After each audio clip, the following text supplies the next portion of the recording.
Good morning, good afternoon, good evening, wherever you may be in the world. You are very welcome to this webinar. We're very happy to have you with us, and you are in for a great time.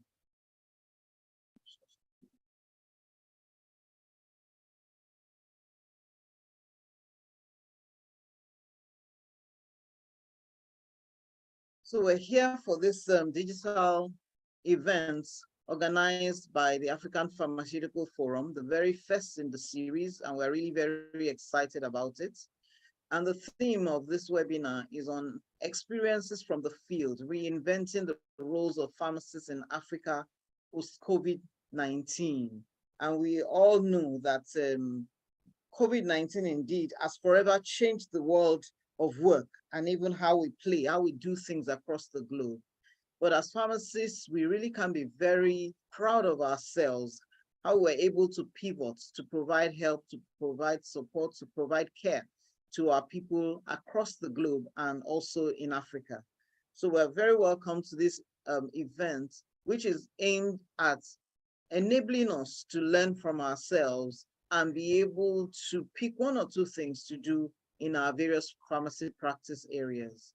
I am Dr. Arinola Joda, a clinical pharmacist and associate professor at the Faculty of Pharmacy, University of Lagos.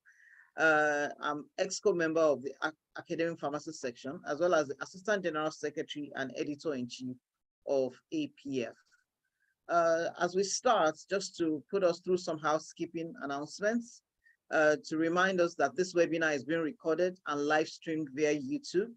And the recording will be available after the event on the FIP events website at www.events.fip.org. You may ask questions at any point during the event using the question box. We would appreciate if you drop your questions in the question box as the event goes on, so that panelists can attend to those questions right there on the box. However, at the end, we hope there will be some time for us to take some questions and do some group discussion before we call it a day. You're also welcome to provide feedback on FIP webinars using the email webinars@FIP. And of course, if you are here and you're not yet a member of the FIP, you are welcome to become a member. Going to the FIP website at www.fip.org/membership registration. You will indeed be glad that you did. So as I've mentioned the theme, with me I have 5 eminent panelists from different practice areas across the continent to discuss this event. And in today's program, we'll be looking at an overview and then introductions, panel discussion, where we'll be asking our panelists 3 questions that they would answer from their own practice areas and of course their own continent. Then question and answer session.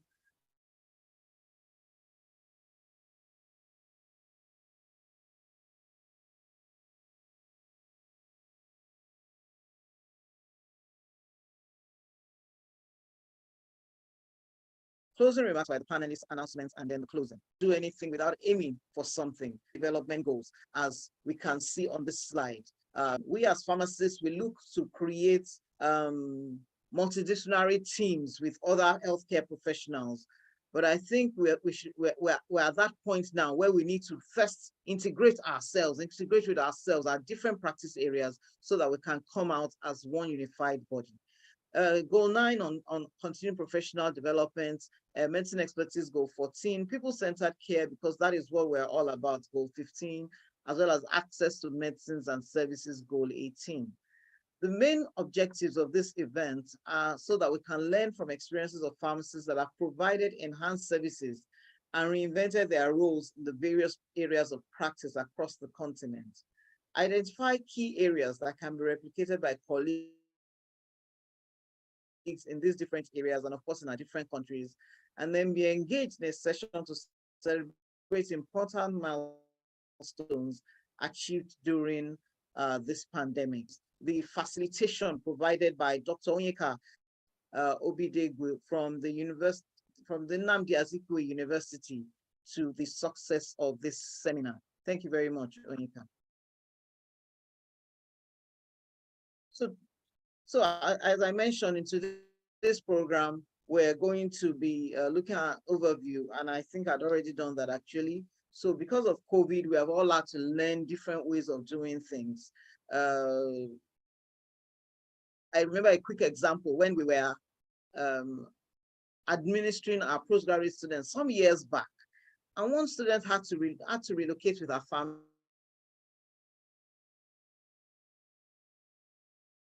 And she hadn't done our exit for her. Let's find a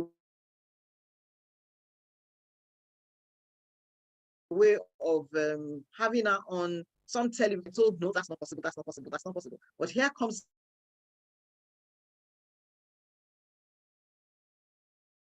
COVID and everything became possible. Our first panelist who will be talking on experiences from community pharmacy practice is Mrs. Jocelyn Chaibva, who is the interim president of APF and MD CEO of Nufife Avenue Pharmacy in Zimbabwe.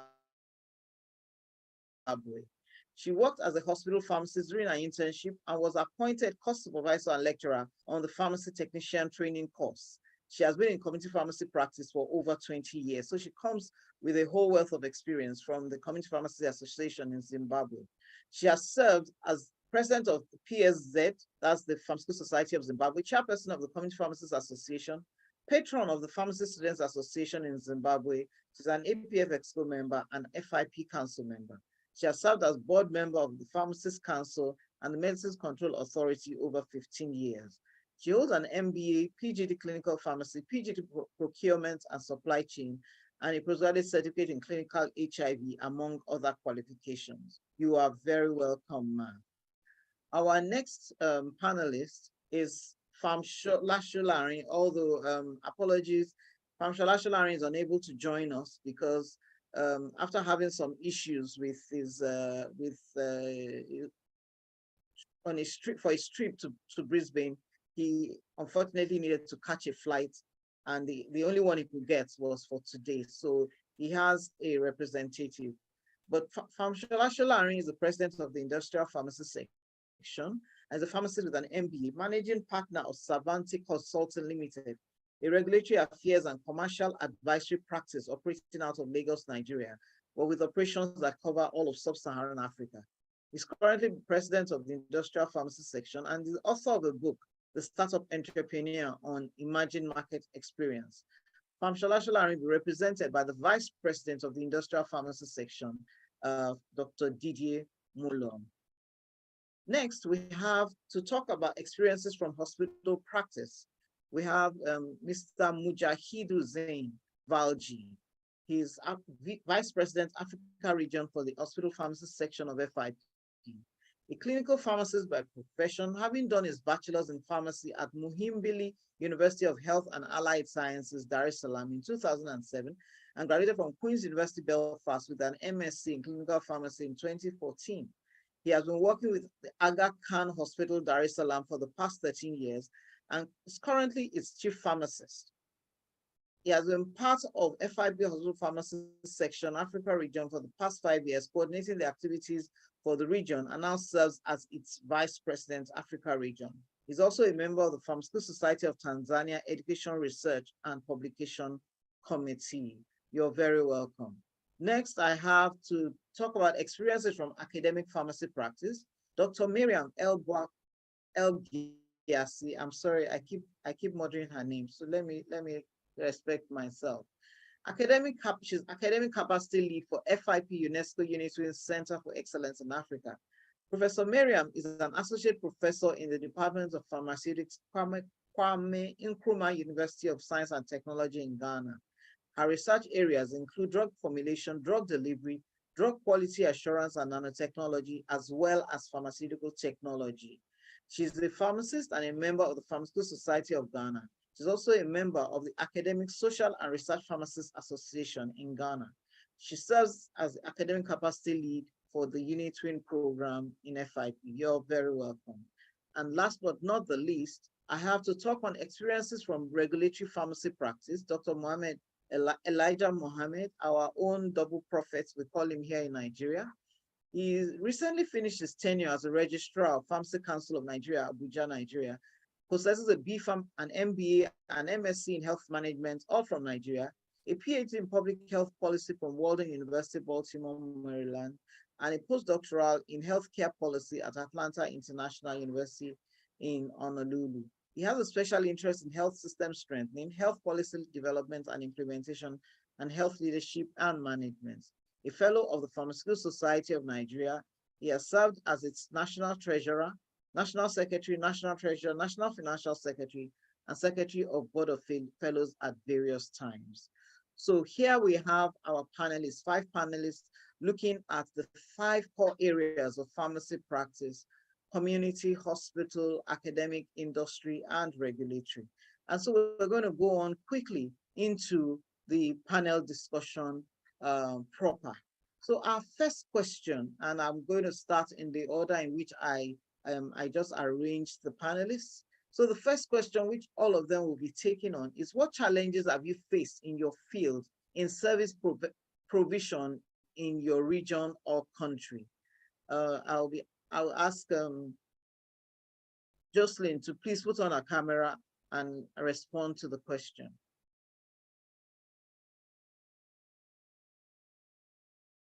Jocelyn.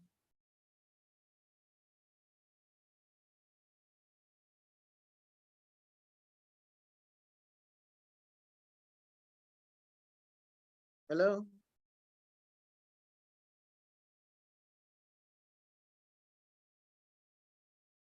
Hello.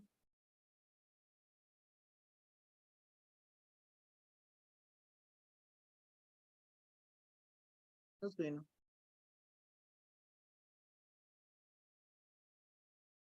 I think Jocelyn just lost connection and she will be here shortly. Okay, so let's move on. I was afraid I'd been talking to myself all day. So let's move on to Didier to talk about from the regulatory perspective. So Didier, over to you. Yes, okay. Good morning, everybody. Yes, I am the Vice President of Industry Pharmacy Section. And then our President, Sola Solarin, unfortunately, is not there. And then the challenge we have to fast in service provision in the regulatory aspect was how to go with security and also to go fast, because it was important to challenge of developing of diagnostic tests for the disease, to develop a therapy for the treatment, and have the regulatory ready to register products in the time to deliver it in good times. The challenge of regulatory approval in good time.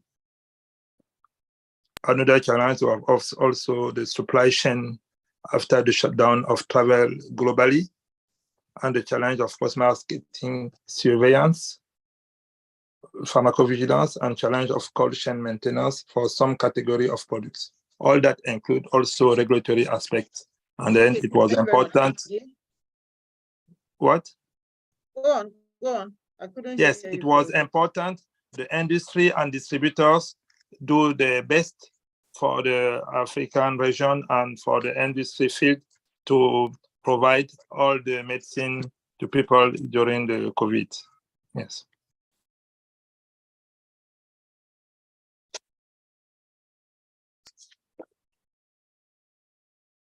Now, what is good is that the African region is growing with the AMA, the African Medical Agency, and then we are sure in the future it will be more easy, more fast is what we expect. And then we expect also investment in the fields of pharmaceutical industry.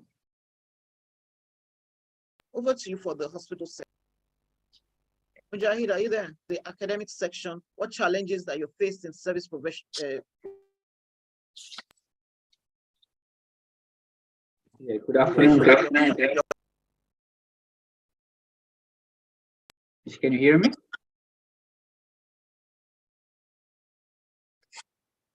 Yes, yes, we can hear you now. Okay, good afternoon to everyone. Good afternoon, morning or evening, whatever time. Thank you for giving me this opportunity to share our experience. So in short, from the hospital point of view, the challenges that we faced was, COVID was a new disease. There was the evidence-based practice was lacking, and as we know, things evolved over time. Initially certain drugs were not used, but then later on they were used. Certain drugs were started, and then they were stopped with no proper evidence.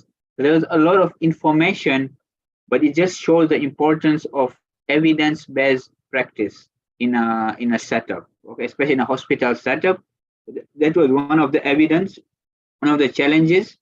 The other one was the availability of which my colleagues has slightly touched on, availability of quality medications.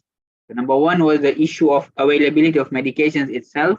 We had new molecules which were being advocated for the use were not available, or maybe they were because of the consumption had increased, so they was not available enough in our country. And secondly, when you have a shortage, how do you ascertain the quality, right? We know every other country started, even if the innovator does not have it, then the other generics would come in. How do you make sure that what you are giving to your patients is of a quality standard? The other one was when this pandemic hit us, we were not very much with the e-pharmacy in terms of ordering and delivery of drugs. Was not something that was very common or very much thought of in our country or in our region. So yeah, that's another thing that was a challenge at that time. Advocacy was another thing, especially when with the rolling out of the vaccines. Okay, so that was a big challenge in terms of how to get. There were so many misconceptions as well concerning the vaccines, and so I would say those were some of the main challenges that we faced during the pandemic.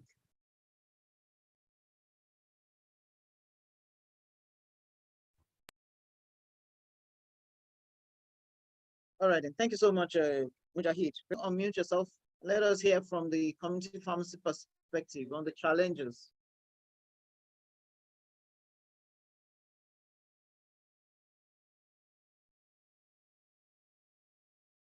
Looks like she's still having some challenge. So let's pivot to Dr. Mohammed, the regulatory perspective. Okay, she's here now. She's here. Okay. All right, thank you. Okay, thank you. Good afternoon, everyone from Zimbabwe. There were challenges with COVID when it came, because it's something which we are not prepared for. And as such, we found ourselves having to run around, trying to continue, be on the market and try to save our clients. And at the same time, in Zimbabwe, for example, we had the lockdown.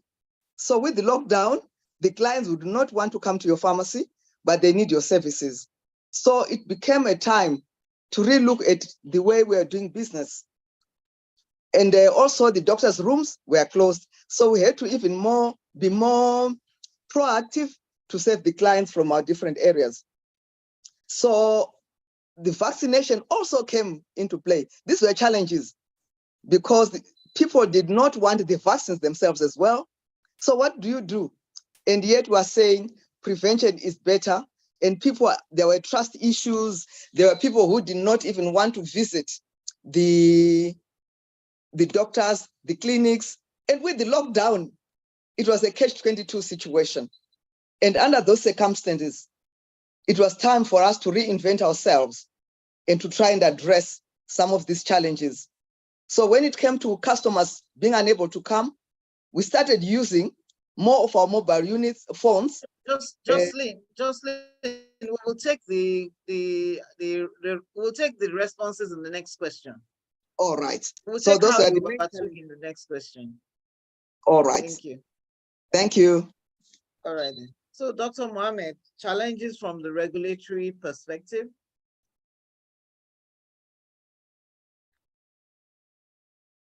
Hello. Are you hearing me? Okay, yes, we can hear you.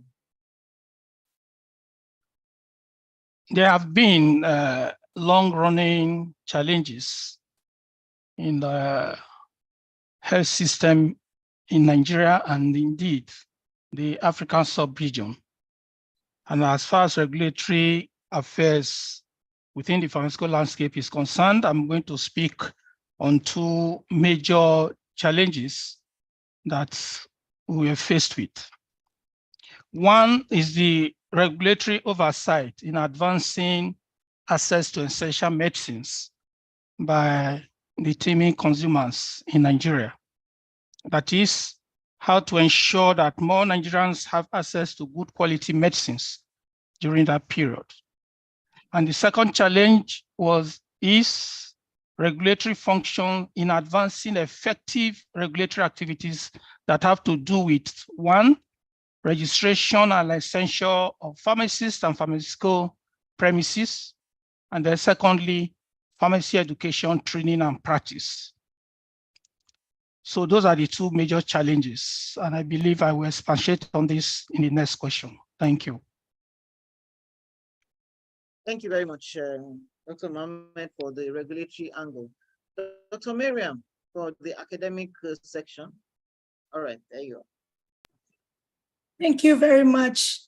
I wish to apologize to everyone. I've lost my voice, but I hope you can hear me. Thanks for being here. Thank you. So during the COVID-19 pandemic, just like with the other panelists, what they have said, we did have the same issue with the lockdown. And so most universities in sub-Saharan Africa were closed down. And the challenge was how to continue the teaching and the learning and to complete the academic year, because most of the universities in the African region had little or no infrastructure for virtual teaching and learning. So this was the major challenge faced by those of us in academia. Thank you. Thank you very much. Thank you very much. So we've seen the challenges from the various practice areas. And of course, the lockdown impacted on everybody, affected access. The access that was not particularly great before became almost, accessing medicine became a very big issue. So going on into the next question, and we will start, I think we'll start from Jocelyn on the second question, which is on how have you adapted to surmount these challenges? Describe the process and what key areas can be replicated across the continent. Over to you, Jocelyn. And I think she's gone again. So I'll start with Mariam. Dr. Mariam, please. Yes, thank you very much. So, as I mentioned, most universities in the African region did not have any technological infrastructure to promote teaching and learning in the virtual space. And so, as to how we have adapted to surmount this, now currently most institutions have invested financially in acquiring software for teaching and learning in the virtual space. Most universities are now running hybrid programs where you can have the in-person or face-to-face lectures as well as the online lectures. And so this is one of the major steps that have been taken to promote teaching and learning in the virtual space. So if, God forbid, there is even another pandemic, now we are better prepared because there are systems that have been put in place, there are softwares and data that have been purchased and are currently in use. Thank you. Thank you very much, Dr. Mariam. Let's pivot to Mujahid, please. Surmounting these challenges and how. Thank you, Arinola. So, in terms of hospital perspective, from hospital perspective, what has changed and what now, how post-pandemic, how we are trying to address it is to advance further the issue of clinical pharmacy. And why so? Because with clinical pharmacy, the pharmacists will be working very closely with the clinicians. This would not only enhance the multidisciplinary teamwork, but it would even engage more discussions on the best and evidence-based practice. So pharmacy would are developing their skills in terms of clinical pharmacy and engaging more in patient-centered care and the bedside practice. So that's on how we are working as a multidisciplinary team. On the availability of drugs, we were and we are engaging very closely with the regulatory authority to avail the critical drugs, the vital drugs, and we, like in Tanzania, we even have a provision of a special approval. So a drug might not be registered, but we can get a special permit for one-time importation. We even engage the manufacturers to import or the distributors to import certain molecules which are not available in the market, so as to assist so as to save lives. And quality, well, we need to be very sure with what we are what we are buying from the vendors in the country. So the legal requirements, only registered drugs. We need to monitor the drugs, the pharmacovigilance, and so that will give us an idea about that manufacturing plant.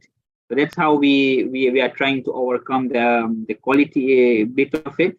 Concerning e-pharmacy, yes, we have even we introduced the home delivery of drugs.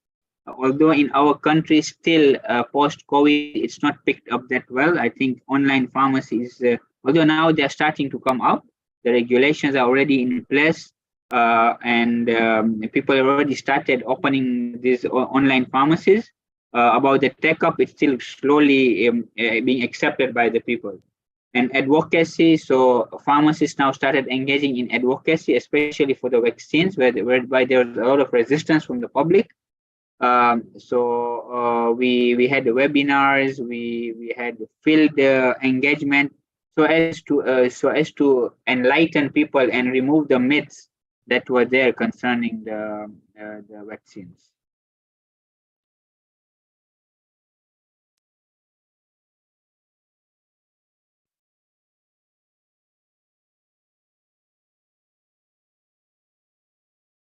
Sorry, Arinola, we cannot hear you.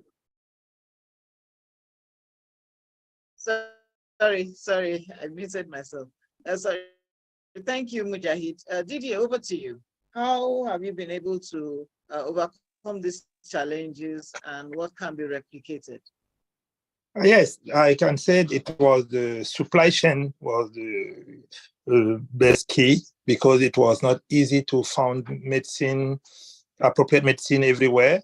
With the cold chain maintenance, then that we do that very well, because in Africa, for example, you have some distributors, the same distributors in, for example, all French-speaking countries. We have this one distributor who can make all the countries. That is more easy, and the other countries do the same. They make the best.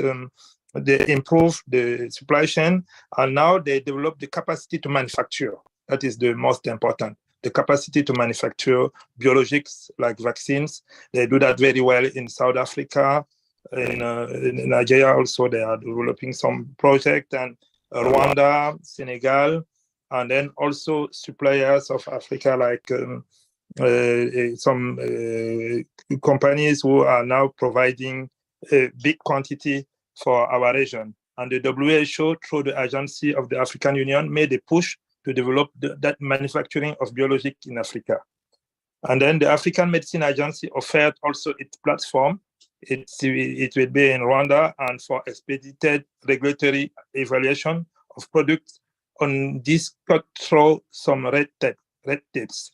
A lot of African countries had experience with maintaining cold chain in product used for childhood immunization. Some of the COVID-19 therapies could be transported using existing platform.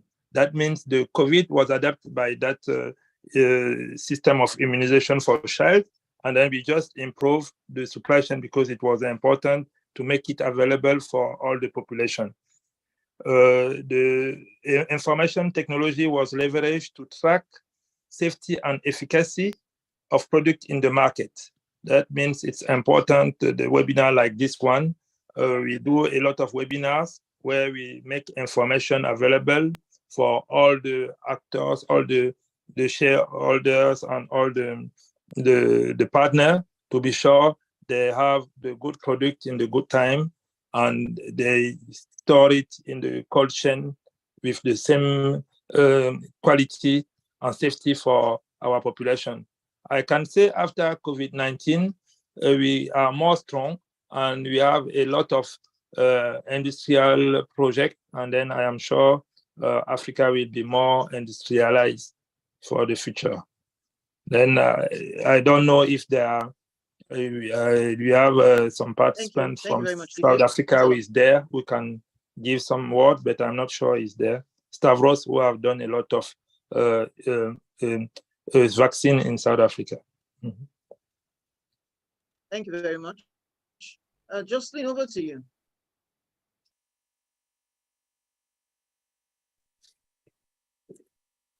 All right. Yeah.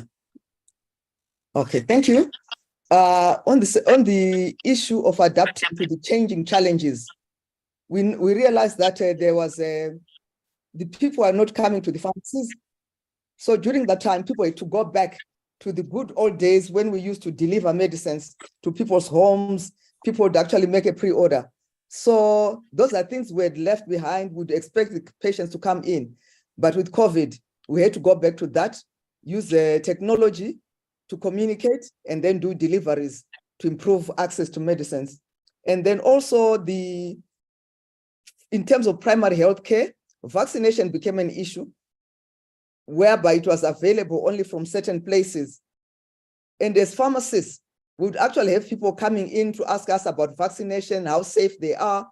It was one of the times where we had to give out a lot of information and educate the public so that they also go and get vaccinated. And in some countries, the pharmacists were already trained to administer vaccines. In Zimbabwe, the pharmacists were not trained to administer vaccines, but we did organize training for the pharmacists so that they could administer vaccines, provided the legislation is reviewed to follow up on that, so that pharmacists can actually administer vaccines. And then we also had telepharmacy, whereby now patients, because they couldn't go to the doctors, they couldn't go to the pharmacists, it did improve on the use of technology, which is digital, use of digital pharmacy, if you might want to put it like that. And even the doctors were now sending prescriptions even to their patients on their cell phones, and the patient with the cell phone would come to the pharmacy and then they can get their medications dispensed. So it was a time to change and adapt to that scenario. Thank you. Thank you so very much, our interim president. Dr. Mohammed, your responses to the second question, please. Yeah, thank you very much. You know, the essence of regulation is to improve the efficiency of goods and services delivery. This is in turn influences the innovation process.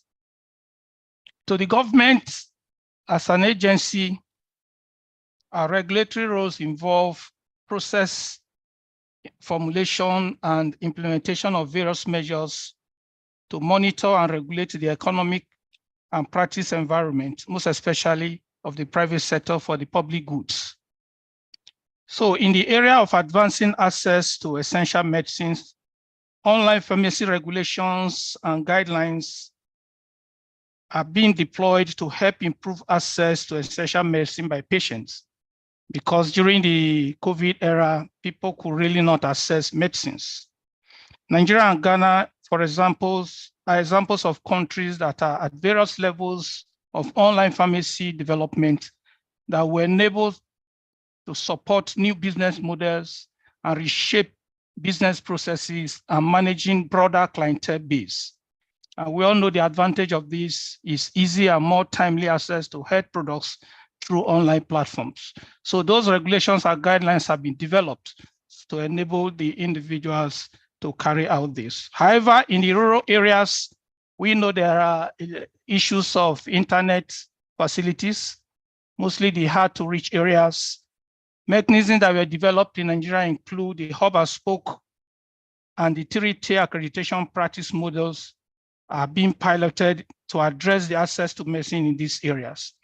These two mechanisms are what has been in place to support easy access to medicine in the rural areas and hard to reach areas in Nigeria. So those are the two response to those challenges in Nigeria in particular. We know, however, that across the African country, the salient adversary is helping to support pharmaceutical regulatory agencies to advance access to essential health commodities. And they are engaging regulatory agencies across Africa to get this done. So these are the areas and processes that have been put in place to address those two major challenges that I've earlier mentioned. Thank you. Thank you so very much. And thank you everybody for your insights so far. We've picked on quite a few things, regulatory wise, academic, industrial.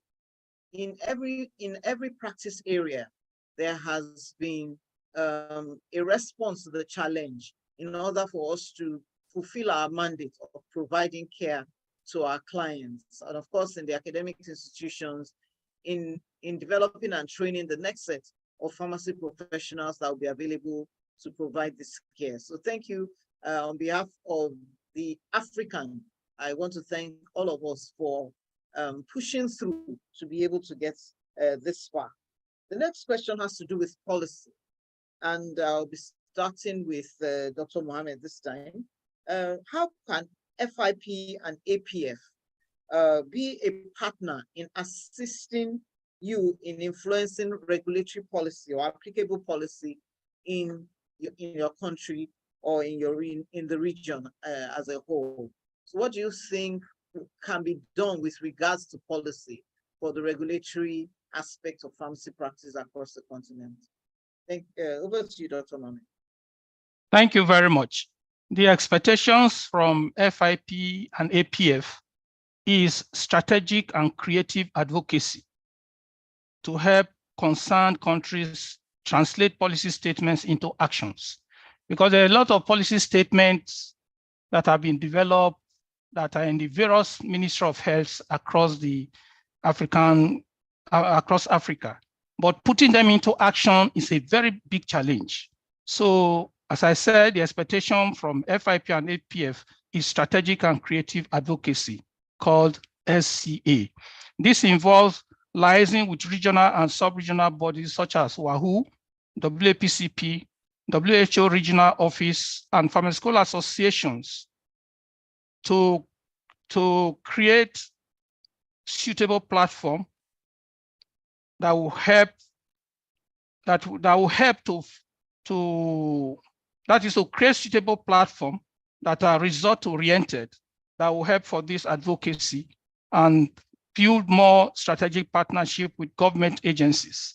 Because most of these, there's a gap that need to be filled between the national associations and the various agencies of the countries as regards health matters. So that vacuum must be closed. And then secondly, local associations should be more involved in policy development and implementation.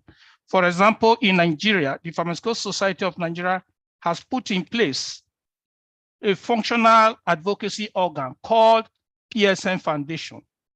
They support implementing partners in Nigeria, such as Integrity, to implement their various programs across Nigeria. So that advocacy is needed for us to be able to bridge this gap and then help policy development and implementation to fill those gaps that are already there.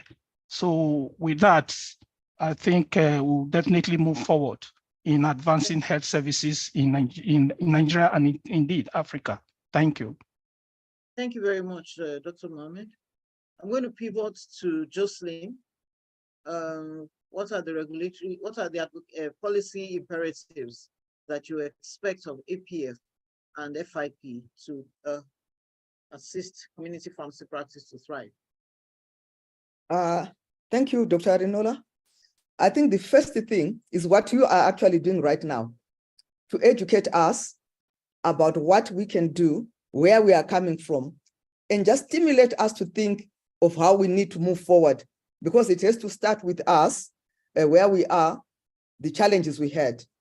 And when you look at FIP and APF, their role is supportive in various areas, including education, because we talked about like vaccination for the pharmacists. And I would want to salute FIP. They did run vaccination programs to train pharmacists. So there are resources on the website. And us as pharmacists, we have to take them up so that we can implement that. Then when it comes to policy, they can help, they can support the various countries into lobby with governments, because we're looking at pharmacy the world over. We're talking of one FIP, where we're talking about pharmacy being the same, irrespective of where we are. So as such, the association, which is FIP and APF, can actually support through information in terms of policy, and even share what is happening in other countries. It does help so that you can see as a country where you are remaining behind, so that we also move with the changes which have happened in other countries, so that pharmacy will develop irrespective of where we are. And one of the trainings as well, which was done by FIP, or the presentation, which they've done a lot, was on a vaccine hesitancy.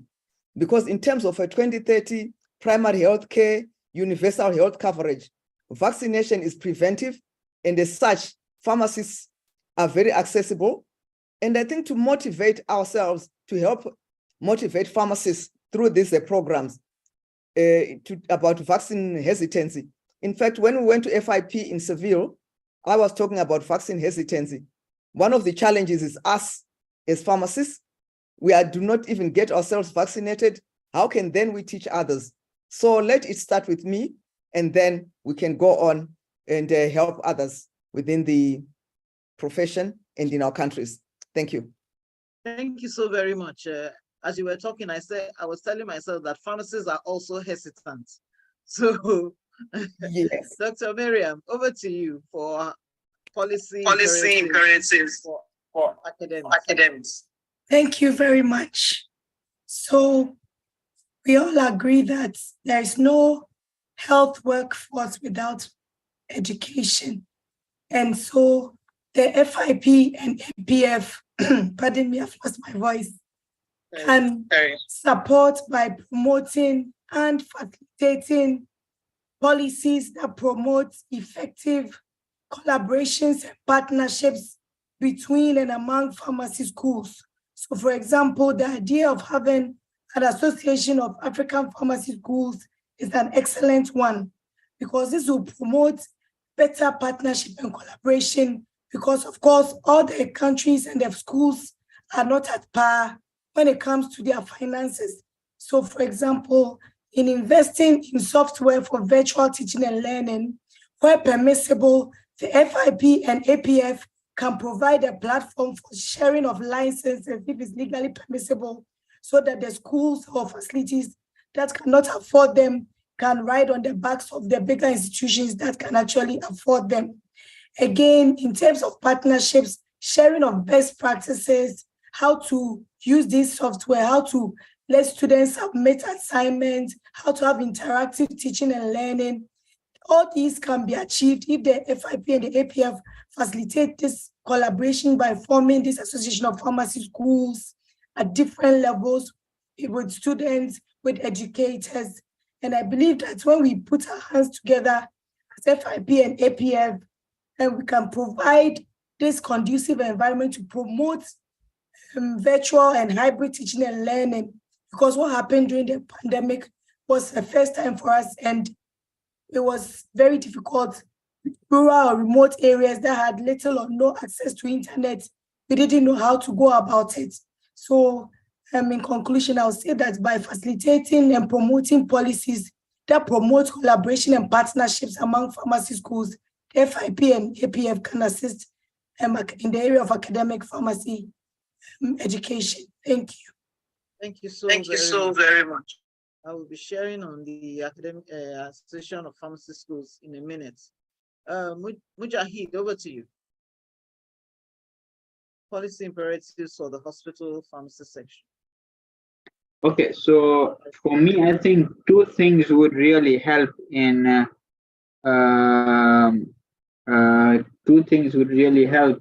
is number one is the promotion of Basel statement. I know FIP has been doing in some regions. I hear some activities are happening in South Africa, Namibia was done. But if we can see if we can bring it at a more, and I know it has to be a collaborative, we at HPS, Hospital Pharmacy Section of FIP, are working on it. But if we can work through the African Forum, okay, APF, that would be good.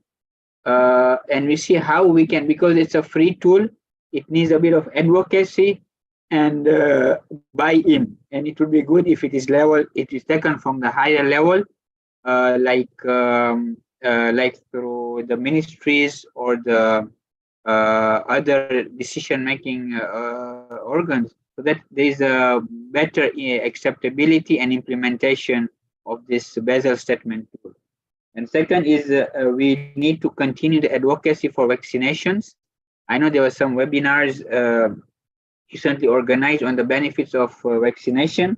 That's another thing that we need to look into, because we have seen with this pandemic how important vaccinations are, and we have to as medical professionals, we need to beat the myths that are there around. So we need to, I think, if we can work, because FIP has the resources, has the setups. How can we? Yes, you do give out guidelines, you do give out webinars, but those are very general. Can we try to engage with regions? And Africa is huge as well. You cannot say it's one region. It has north, south, different. It's a different mindset, different culture, different geographic locations, and the needs. Can we sit somehow and try and see how we can try to tackle these two issues? Thank you. Thank you very much, Mujahid. Didier, last man standing on regulatory imperatives. Okay, how could the FIP and APF be a partner and assist? Yes, in the regulatory, of course. Policy imperatives for the industrial pharmacy section, sorry. Okay, in the policy, it's the regulatory aspect is very important, because the one FIP spirit can bring the Africa region in the same level worldwide in the policy. That means all the countries in Africa can have experience of FIP, and if the countries become member of APF, they can benefit of the knowledge of other countries and the sharing experience of other countries to have the best level of the policy to implement product. And then the one thing most important is the education, how to make the curriculum of university to have more biotechnology in the curriculum and content, biotechnology content, and how to training the manufacture of biologic for diagnostic and therapies. We can benefit from FIP and APF for that, because it's not normal to never been able to make tests and import it. Now Africa can benefit by the policy of FIP and by the help of experts to have the know-how. And then, for example, industry pharmacy section also organized the GMP workshop We organize one in Brisbane that can help all the people to know how is the most updated GMP level in the world. That is what FIP can bring. And the exchange program to expose teachers, researchers, and practitioners to biotechnology can be developed through the FIP and APF. And then we organize also a lot of webinars, which can help all the people to update the SOP, the standard procedure, and the quality of what they do. And then what we can know is that the drug shortage map can be developed through FIP and APF, because there are a lot of shortage in some countries, and sometimes they have more product in another country. And if we use very well the network of FIP and the APF, we can resolve the drug shortage problem and help to see how we can develop the policy to reduce that gap. Thank you. And then, okay. Thank you very much. Thank you so very much. A lot of insights and ideas have been shared on this platform this morning, this afternoon. And it's really exciting to know that some of these things are happening. One thing I wanted to add was the issue of when Dr. Mohammed was talking about the hard to reach areas. Dr. Gyasi also mentioned it, the hard to reach areas, students living in hard to reach areas and difficulty in reaching them. I remember the story of Zipline in getting drugs across to people in remote areas, and that technology is going around the continent, I understand. You know, so these are things that we can leverage on. They are happening in one corner of the world. We can see how we can get our governments through involvement of FIP and APF to access these technologies and these innovations to be able to deliver care to our people. So we're in a Q&A segment now, and I'm really happy that we were able to buy back some time from this panel discussion segment so that we can take on comments from the audience to deepen our sharing and our knowledge. There are 3 questions or 3 comments in the Q&A box, which I will get to in a minute. And I see that a few other people also left their questions in the chat box. So I'll try to see how we can take those questions and then see who the best person is to respond to them. I don't know if there are, I'm not sure we'll be able to manage that. Maybe we can give space to 1 or 2 people that really want to share 1 or 2 experiences that will add to what we have said. So I'm going to be doing fastest fingers first. So we'll take 2 or 3 direct comments from the attendees. So if you want to say something, please, let's try as much as possible not to repeat what has already been said. But if there's something you think that we can all benefit from that you want to share with us, you can put your hand up in the chat box, and I'll see if you will be able to talk to us. I can't see any hands up, so it looks like we're okay with where we are. Okay, so I'll go back to the Q&A box.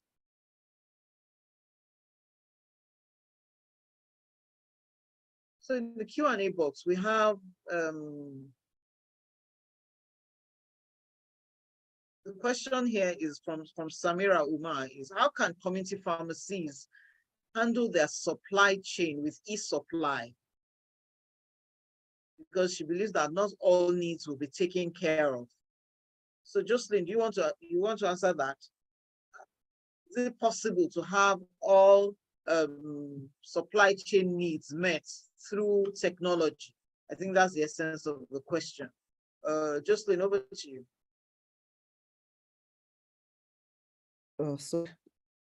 Thank you for the question.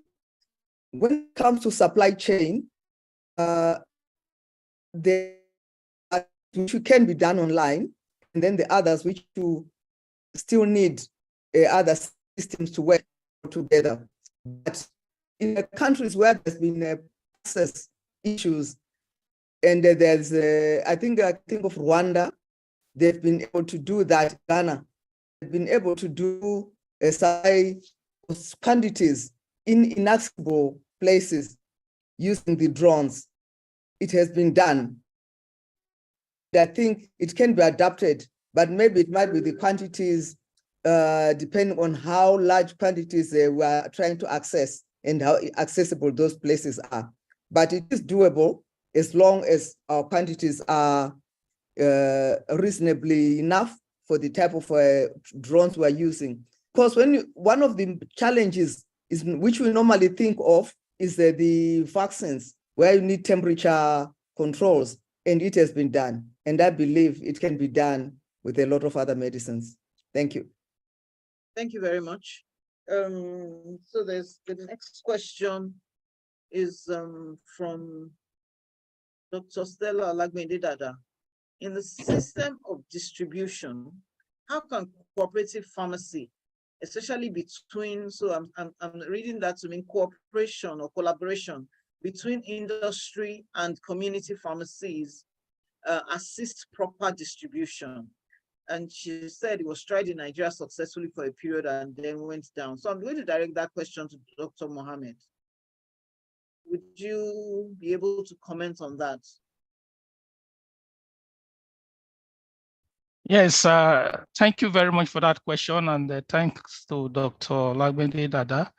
She had a practical experience in what she's saying, and I was once a manager for the Lagos State Cooperative Society, where drug distribution to members and other health facilities were done, and it was quite interesting, and I want to acknowledge and appreciate her contribution then, because she was the secretary and she was a moving force in ensuring the sustainability of that.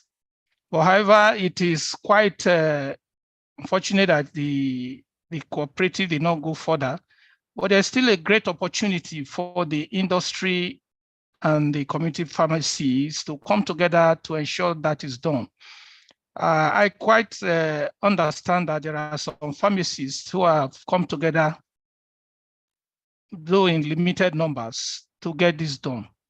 So the question she's asking, the cooperation between the industries and the community practice coming together to have a cooperative is very, very germane for efficient drug distribution and the assurance of quality drugs to our people.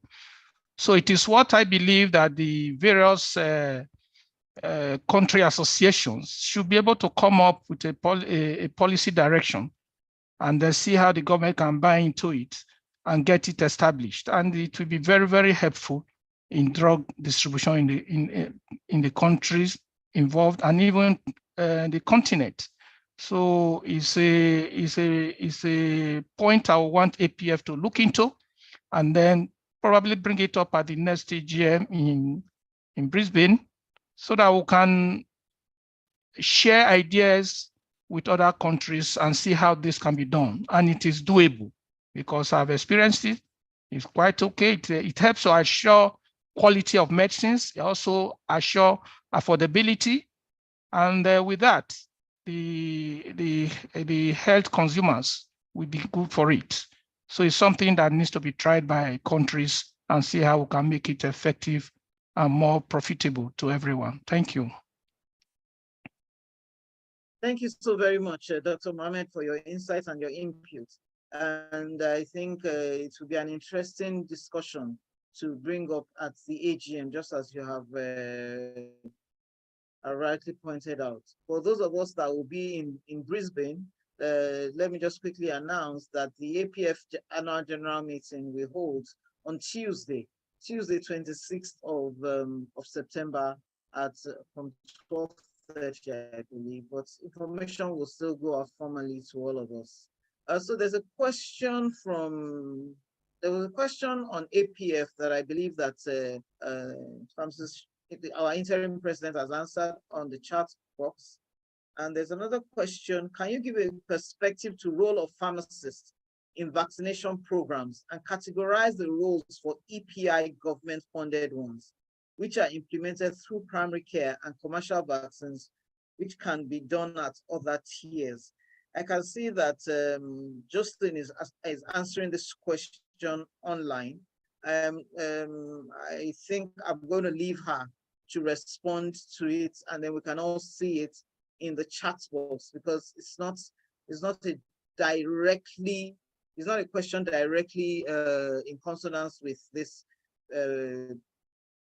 outing, but I know it's something that bothers on all of us across the continent, and involvement of pharmacists as primary healthcare providers, specifically on the issue of vaccination, especially with the introduction of COVID-19 vaccines and the opening of access to pharmacies across many countries in Africa. So we'll look forward to the response on the chat.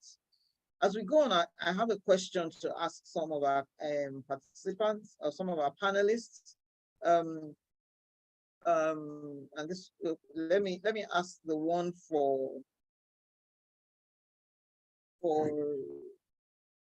and it's again for for Pharmacist Chaibva. So you mentioned that about legislation for vaccination, that you were working on it when the COVID came and the vaccines were coming to the country. And I think I'm going to ask all of us, since we all represent different countries, I'd like to know the level of the legislation now on vaccination by pharmacists in each of our countries. Since Jocelyn is still responding, let me start with Didier. What's the status for legislation concerning pharmacists or community pharmacists, especially being permitted, or approvals for community pharmacists to give vaccination in Cameroon? In Cameroon, they don't have a permit to vaccinate now. In Cameroon, so the president of Pharmaceutical Society have asked that possibility, but now it's not allowed in Cameroon. Not granted. Yes, okay. to a pharmacist to do it. Mm-hmm. Okay, thank you very much. Mujahid, in Tanzania.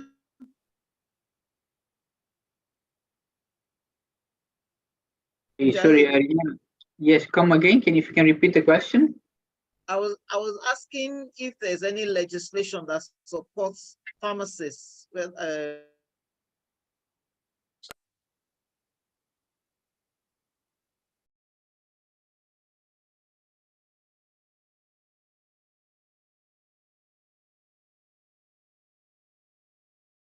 Arinola, I missed you. Is it my connection or your connection?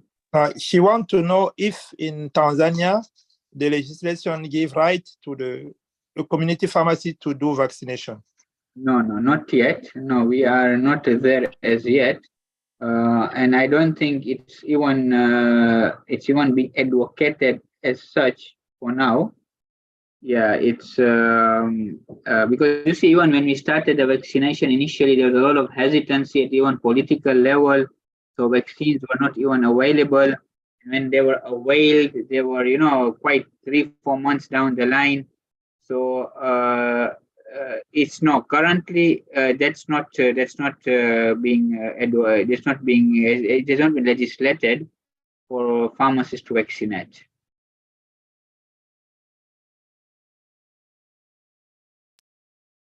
If I may speak from the Nigerian point of view, I know that the Association of Community Pharmacists of Nigeria had been advocating for that. I want to give kudos to the leadership of that association for being proactive because majority, some of the community pharmacists have been certified with for being vaccinators. Well, however, there is no government policy to back that for now. That is what I know of. But however, the tax shifting and tax sharing policy of the federal government of Nigeria has created a window for such policy to be developed. And I want to plead with the leadership of the Association of Community Pharmacists of Nigeria and the Pharmaceutical Society of Nigeria to liaise with the Pharmacy Council of Nigeria to see how a policy can be developed to get that done, because there's a tax shifting, tax sharing policy document where certain activities within the health sector are being shifted from the conventional practitioners to other practitioners, because we have limited number of healthcare workers, and the Nigerian people must be served. So that tax shifting and tax sharing policy is a vital document that has opened a window for such policy to be developed. So I'll plead with them to please take it up. And if need be, we can share that policy document with other African countries for them to take a cue from that and see how certain activities can be tax shifted or tax shared among healthcare workers. Thank you. Thank you very much. I didn't realize it was my internet that was breaking. I thought everybody else was hanging. So I don't know if Mujahid had shared while I was gone. Yes, he did. Okay, then. So Dr. Gyasi, in Ghana, is there any such policy or regulation supporting pharmacists providing vaccinations in Ghana? Thank you very much. Yes, indeed, there is. And currently, a lot of training programs ongoing, training pharmacists in this direction. In fact, the Ghana College of Pharmacists, as well as the Pharmaceutical Society of Ghana, have an effective collaboration going on for this. And we also have the Vaccine Development Center that was set up by the president. We're going to look at vaccine production and manufacturing here in Ghana. And KNUST University is the key, has the committee that is putting together how to implement this policy. Thank you. If I may ask, whether it would be possible, if there is a policy document to that effect, can Ghana please share that document with other African countries so that they can be something they can work? Yes, please. So that is why I was talking about effective collaboration and partnership, so that we can share some of these information with each other. Thank you. Thank you. Thank you. Excellent.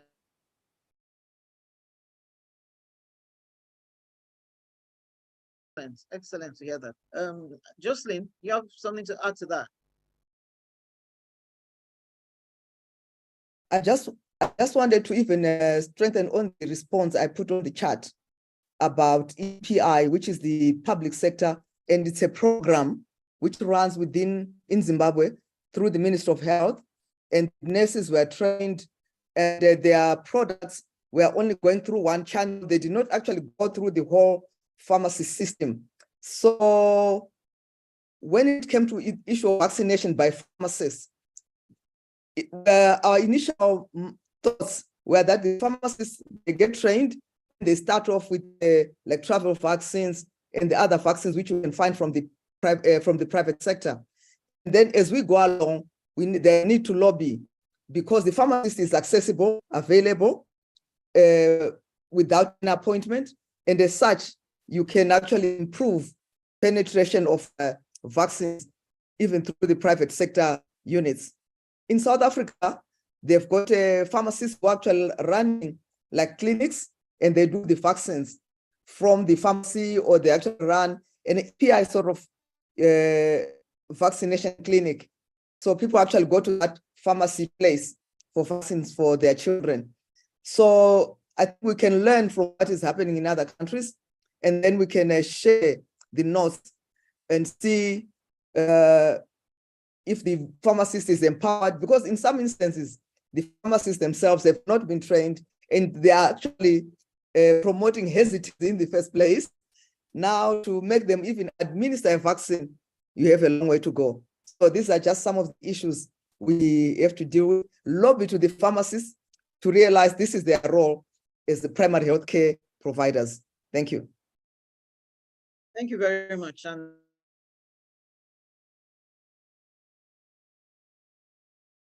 that was going to be my next point, that I think pharmacists ourselves feel about these added responsibilities, because it's one thing for us to identify that these are niches that we can carve.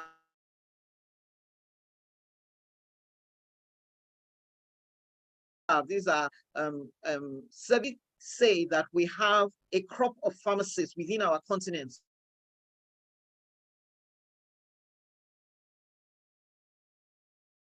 that are ready to carry out this. Then the second one, I wanted to add something to what Dr. Mohammed said about Nigeria, and that was that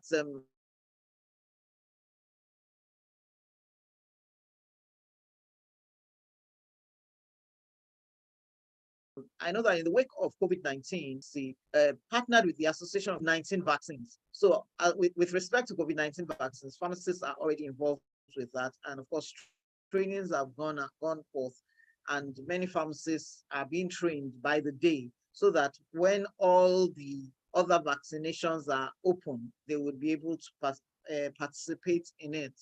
In addition, through the auspices of ACP, and that's the Association of Community Pharmacists of Nigeria, there has been, there are already a lot of ongoing discussions on how this access can be opened up.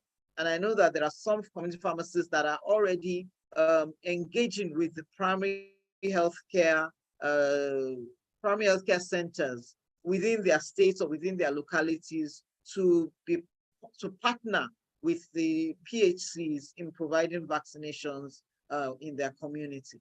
So just to add that, but my first question was that, do we believe that we have pharmacists that are willing and able, sufficient numbers of pharmacists that are willing and able, interested to carry out these additional responsibilities and services? I'm being very conscious of time. Does anybody want to answer that question? Dr. Mohammed, okay. Yes, yes, I quite appreciate that question. The first major step is change of mindset. Pharmacists should, most especially the community pharmacists, should see themselves as primary healthcare providers. If they take that concept and believe in that concept that they are primary healthcare providers, then the issue of vaccination can easily be implemented. If they still maintain that mindset of tablet counters and drug supply and whatever, and the mindset does not change, then they will not be able to fit in. So that mindset must change, that they are primary healthcare providers. And if that is done, and they have their actions, body language, training, practice orientation, focuses on primary health care, then the issue of vaccination comes in easily. And then the mindset will change, and then they will see that a new day has come for pharmacy practice in their community. Thank you. Thank you very much. Mujahid, please. Yes, so as rightly said, it is possible. We have the capability. We are the right people because accessibility. Okay, we are. My only concern in Africa, which has come to my mind, is vaccination is cold chain. So that is something that we really need to look into. Yes, capability is there. We should be able to do it. Yes, we might need the training and knowledge and enhance our knowledge on vaccination, which is not an issue that can be done. We need that recognition, as was said by Dr. Mohammed, that we need to be recognized and ourselves take our as primary health providers But my infrastructurally wise, my only question would be, if we roll out to all community pharmacies, do all have the cold chain facilities, backups? That might be something that we need to look into. I don't know what my colleagues, those who have already initiated from South Africa, Ghana, and other areas, what's their experience on this aspect of cold chain management?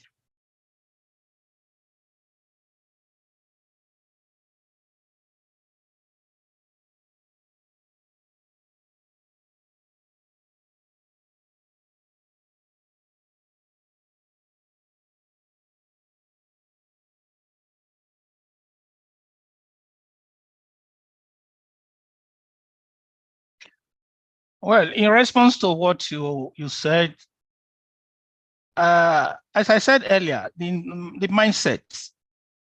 By the time the mindset is reoriented to primary healthcare providers, you just see your environment will also change.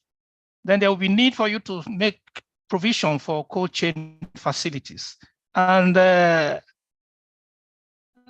getting cold chain facilities these days is not so difficult.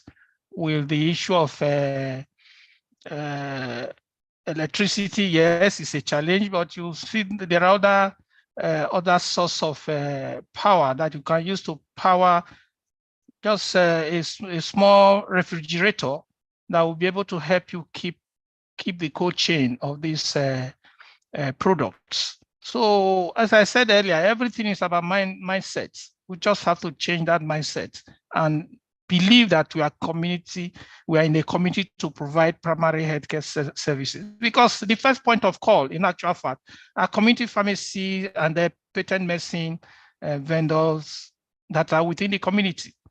And the average African will first of all go to the pharmacy to get relief before thinking of going to the hospital. So if that is the case, we should be able to get prepared and make ourselves available to provide those basic primary healthcare services that our people need, and before scaling it up to hospitals and other things. Thank you very much. All right, thank you very much. We have about 10-12 minutes to go. I wanted to ask Dr. Mohammed to highlight something he mentioned, and I'm going to give you just 2 minutes to talk about it. You mentioned the hub and spoke 3-tier access in your presentation. I'm not sure that many of us understood what you meant. So if you could just in 2 minutes explain what you meant by the hub and spoke and the 3-tier access model being ways that Nigeria is trying to tackle reaching hard to reach areas, it will be most appreciated. Thank you. Yeah, thank you very much for that. If you look at the population of pharmacists in Nigeria vis-a-vis the population of the people, as at the time I was registrar, we have about 35,000 pharmacists in the database, and compared to the over 2 million Nigerians, you will find out that we may not be able to provide enough services, most especially to these rural and hard to reach areas. So the hub and spoke model is a model where the hub is a pharmacist and the spokes are patent medicine shops. And the hub is to carry out supervisory role to ensure that good pharmaceutical practice is done in those areas, so that the people at those hinterland in the rural areas are hard to reach are able to get good pharmaceutical services. And then the 3-tier accreditation is those sub-cadres in the pharmaceutical landscape in Nigeria who are not pharmacists. We decided to review whom they are and classify them accordingly to the educational qualifications they have. The first tier are those who don't have health knowledge at all, but they are within the pharmaceutical landscape providing pharmaceutical services in the rural areas. Some of them have a university degree in arts, in science, Then some are just school start certificate holders. Those are classified as tier 1, and the product they are supposed to carry and the services they are supposed to render are limited. Then the tier 2 are those who have educational knowledge in health-related professions like nurses, lab scientists, the CHUs, that's community healthcare workers, who are also within the pharmaceutical landscape. These individuals, they have a set of drugs and set of services they can provide. For example, the family planning activities are restricted to these individuals who can carry out implants and be able to render good counsel. And then the third group, the third tier, are pharmacy technicians who are second to pharmacists in the hierarchy of pharmacy practice in the country. So with this, we are able to now tax shift and tax share certain responsibilities to these individuals because we don't have enough pharmacists to cover the country. So what do we do? Do we now just leave those in the rural areas to just be on their own and those who are providing services not regulated? Those are the regulatory tools that the Pharmacy Council of Nigeria has deployed to be able to get the best for our Nigerian people, mostly in the rural areas. So maybe at the AGM, we may be able to talk about this with more time available. We'll be able to discuss and look at the pros and cons and see how other African countries can buy into it and see how they can address the issue of shortage of health workers in their vicinities. Thank you. Thank you very much. So we have 1 minute each for our closing remarks.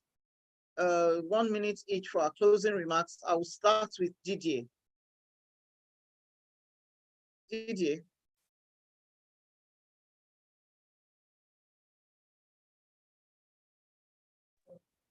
Yes, thank you for giving us this opportunity to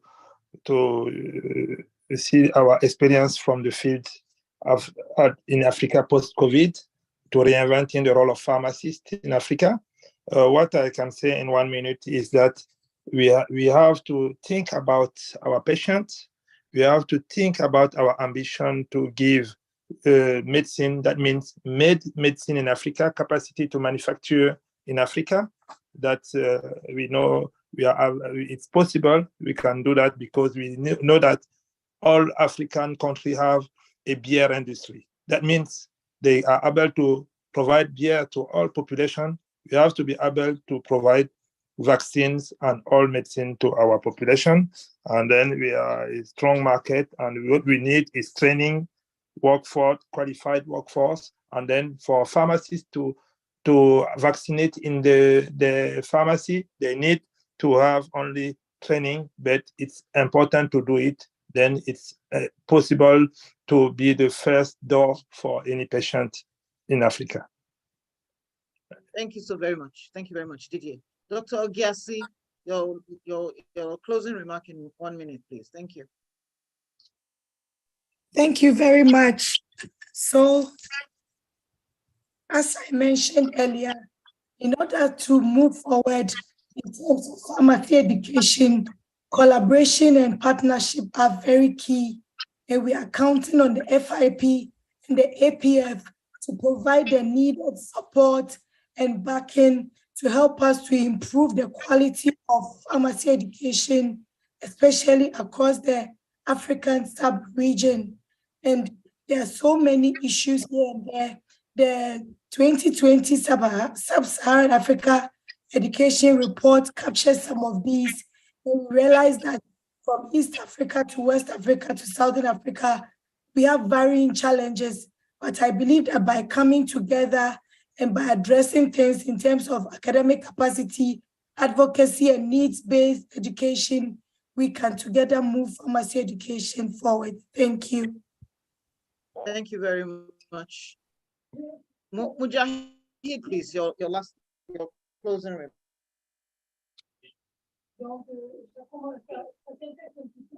Yes, yeah. Just to wrap up, I think this was a nice discussion to see how the pharmacy is being practiced in different countries. But I think the take-home message is, as everyone has said, vaccination is something that we should take up because of our easy accessibility. We just need to see where we need to close our gaps, and practice sharing would be an ideal way. And I would again reiterate the importance of Basel's statement. It's a free tool, very well developed. We might just need to look into how we can configure it into an African setting. But I think even in Brisbane, there is going to be a session on that. For those who are going, who can attend, please do attend. But that's another thing that we should look into as well.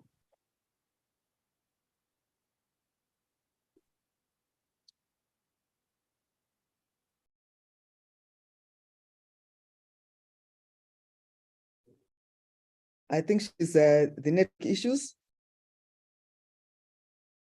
Sorry, please go ahead with your comments, Jocelyn. Thank you. Let me just, who else has spoken? Before I do my, okay, Sorry? let me just give me my 1 minute while she's coming back. Please go ahead with your 1 minute. Sorry. Go ahead with your 1 minute, I'm back. Oh, thank you. It was just thank you. This is a seminar where we are trying to look at what happened and how best can we learn from the challenges we had. Usually we talk about problems, but when you have a problem, you convert it to a challenge and then see how you can move forward in terms of policy, in terms of education, in terms of production, because I think a lot came out from industry to start thinking in a different direction because of the challenges they had. And the regulator, there are things which they stopped us from doing, but because of the COVID, they also realized that there's a need to change in the way of doing things, the educator and every one of us. So I think it's a call for us to always keep our eyes open to learn and improve the quality of service we give to our clients. The same with community pharmacies. Sometimes we've just been sitting behind our computers, count tablets, issue them out, and not even have time to counsel our clients. So when it came to vaccination, that is an area where I feel we need to change our mindset as pharmacists and provide service. Prevention of diseases will actually be one of the which is needed for us to get to 2030 universal health coverage. Thank you. Thank you very much. Dr. Mohammed, your last minute.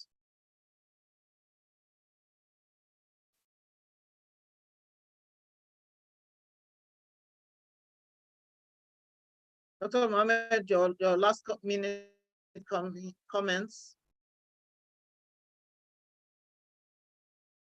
I think we've all done our final conclusion. Thanks, Arinola. Okay, looks like Dr. Mohammed, are you there or am I not? We all did say Can anybody hear me? Yeah, we all did our last words. You can conclude. Thank you. Thank you, everyone. Okay, you've all done your last words. Okay, thank you very much. So just to share some. Can I speak? Yes, of course. I think Arinola has something to share as well. That's what I was waiting for. The slides are available on the FIP website. Hello, hello. Dr. Mohammed, have you given your last I have not. I have not. Oh, please. Please go ahead. Go ahead. What I'm saying, I want to thank the FIP and APF for this great opportunity. And I believe if this thing can be done quarterly, it will help to improve service delivery in Africa. And we all know, as I said earlier, the essence of regulation is to improve the efficiency of goods and services delivery. I therefore want to tell the regulators in the various countries to be mindful of the reality on ground, and if need to catch up with the pace of various innovation in the private sector So they should always be a step ahead. Otherwise, the private sector will always go ahead of them and they start having challenges. So that is my takeaway for regulators, that they should take note of what is happening in the private sector to be able to keep to their pace in order to see better service delivery across the African continent. Thank you. Thank you, all panelists. Really appreciate your time and the interaction that we have had today. Thank you, our interim president, Jocelyn Chaibva, Solarin here, represented by Didier Moulon, Mujahidhussein from Valji from Tanzania, Dr. Mohammed from Nigeria, and Dr. Gyasi from Ghana. Thank you very much, all of us. Just some last minute announcements to remind us that the webinar is going to be available on the FIP website at www.events.fip.org after now, so you can see there. It's already also been live streamed on the FIP YouTube, so you can watch it again and again at that point. And all future FIP digital events and even the past ones can also be seen at events.fip.org. And just a reminder for those of us that have made plans to be in Brisbane, and if you haven't, you are going to miss. We will tell you about it when we come back. So the 81st World Congress is in Brisbane in about 2 weeks' time, and I believe we should all be packing our bags by now. So thank you very much, everybody. And okay, also to announce about the Pharmacy Education Journal, which is a fully open access peer-reviewed journal that has been serving the domain of pharmacy education, workforce development, and associated fields for over 20 years. It specifically supports and encourages early career academic scientists and practitioners to publish work with a no-cost route to dissemination, particularly where scientific English is not a first language. So you're invited to access the Pharmacy Education Journal on the FIP website to be able to submit your articles for publication. So thank you very much, and thank you everybody for attending, and enjoy the rest of the day. Thank you. Bye-bye, everybody. Can all the panelists thank you, bye-bye. on the camera, just for the last picture, all the panelists, All right. put on your camera. Yes. Okay, then. Okay. Let's take a picture. The cameras are not on.